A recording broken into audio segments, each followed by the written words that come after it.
전설의 낚시꾼을 만났던 길. 잡았습니다. 야, 이런 자잘한 낚시 재미에 빠지면 강태공처럼 큰 낚시를 못하는 거예요. 그 꿈 같은 여정에서 어머니가 차려준 따뜻한 밥을 먹고 타이양산맥 최고의 경치를 봤죠. 저 원경이 장엄하게 파노라마로 펼쳐지네요. 이제 우리는 시인들의 고향을 찾아갑니다. 숭산자락에 있는 소림사에 왔습니다. 엄청난 절벽인데요. 천하의 절경을 보아도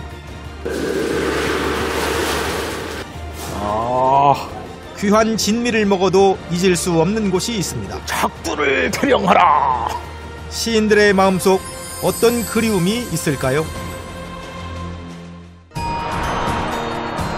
14,000리를 흐르는 황토색 물줄기 황허. 용을 닮은 그 거대한 물줄기는 옛 시인들에겐 고향과도 같은 강이었습니다. 언제나 시인들의 손에 술잔과 붓을 들게 했으니까요. 그 도도한 물길로 옛 시인들의 마음이 닿은 곳, 오늘은 그들 마음의 고향으로 떠납니다.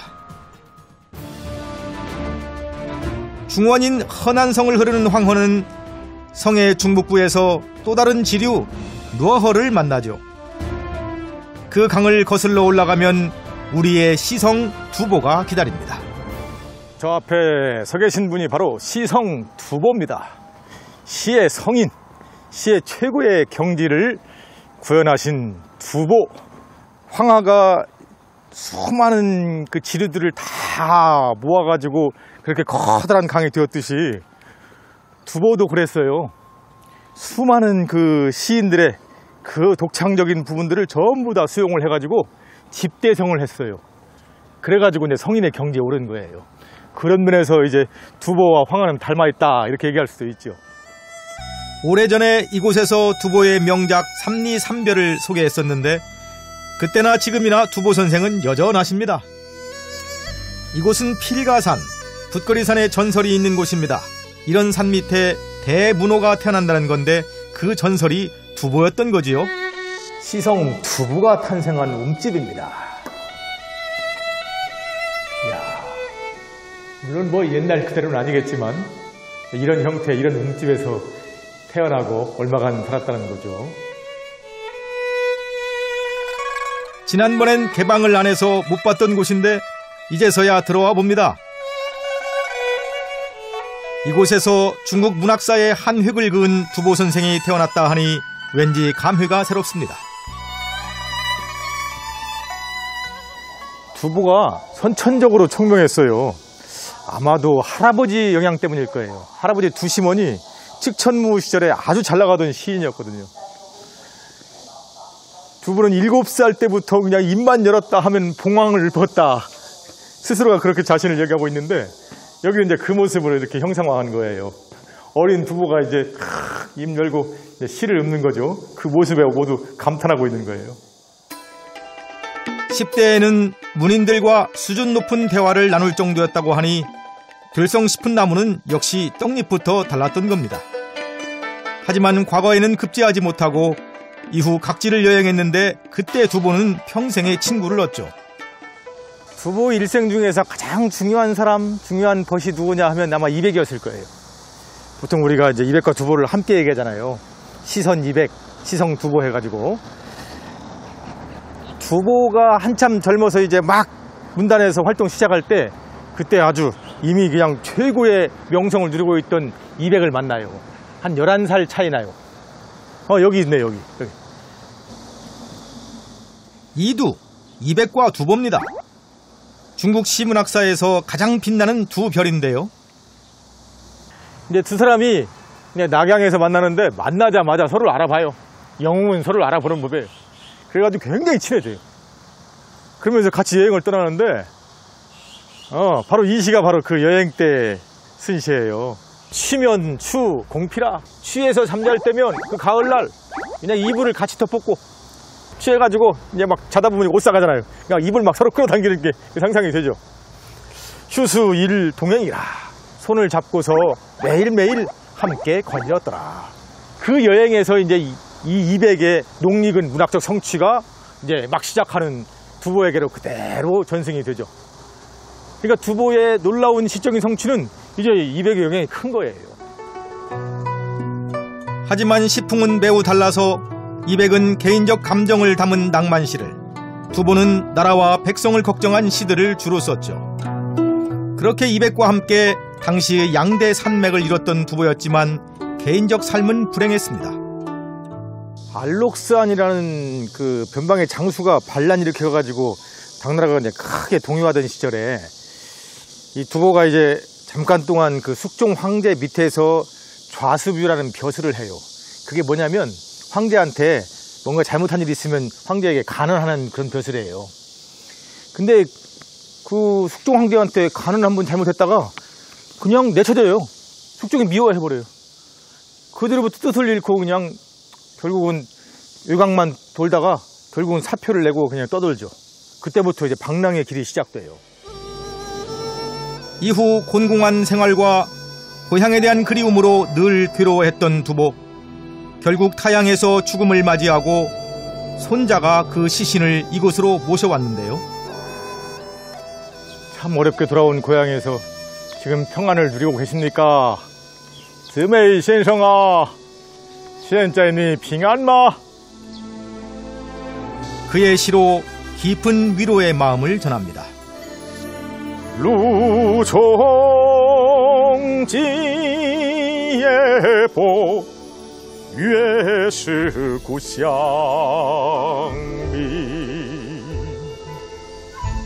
有地界分散无家问思声。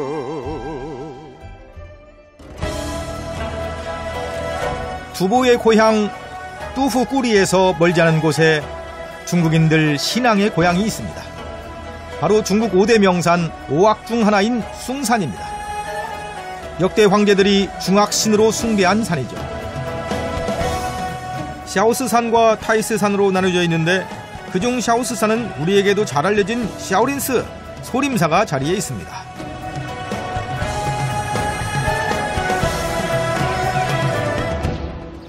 이곳이 중국 무술 쿵후의 본산입니다.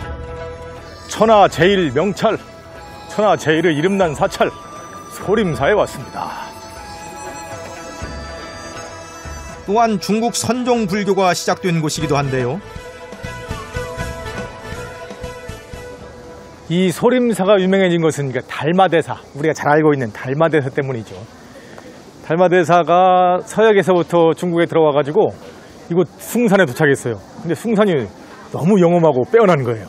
아, 여기서 수행하면 뭔가 좋은 결과를 얻겠구나 싶어가지고 동굴에 들어가서 자그마치 9년을 면벽 수행을 해요.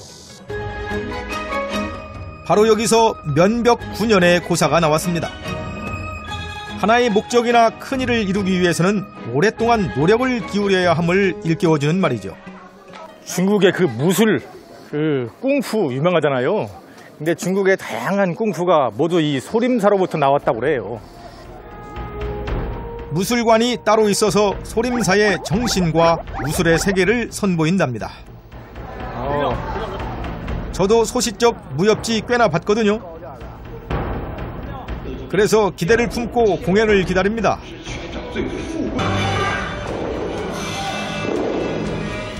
절도 있는 봉수를 비롯해 현란하면서도 유연한 모습이 마치 신기에 가깝습니다.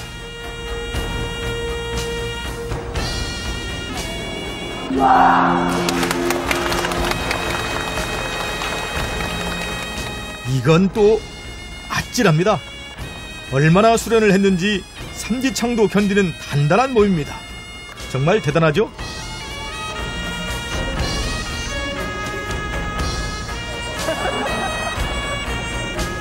공연으로 본 소림사 무술이었지만 그 옛날의 명성을 되새기고 있어 이 안에서도 천년고찰의 기품을 느낄 수 있었습니다. 그런데 이 무술관 앞에 왜 달마대사가 있는지 아십니까? 9년 동안의 그 면벽 수행을 통해 가지고 진리를 깨치고 이제 선종의 문을 연 달마대사인데, 이분이 이제 그 오랫동안 면벽 좌선해 가지고 수행하다 보니까 이게 건강에 문제가 되잖아요. 그래가지고 이제 그 운동법으로 생긴 것이 소림무술이다 이렇게 설명을 하기도 해요. 이후 소림사의 승려들은 무술로 참선하며 확고한 불심을 지켜나갔던 겁니다.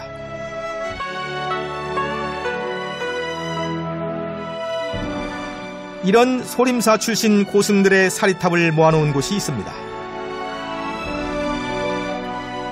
탑들이 숲처럼 빽빽하게 들어서 있어 탑림이라 불리는 곳이죠. 다양한 탑이 있죠. 이게 전부 이제 그분들의 영향력이 얼마나 컸느냐, 살아생전 얼마나 큰 깨달음으로 많은 제자들을 길러냈느냐, 이제 그것을 보여주는 것이기도 하겠죠. 나무와 돌탑이 함께 어우러진 독특한 경관이 인상적입니다. 200여 개가 넘는 탑들은 건축된 시기에 따라 건축 양식도 제각각이라 하니 하나하나 찬찬히 보다 보면 시간 가는 줄 모릅니다. 노승이사 성신탑이야. 늙은 스님 죽어 새로 탑이 되고 수동파의 시. 수행과 깨달음의 삶을 살다 떠난 고승들, 탑림은 그들이 이룬 지혜의 숲입니다.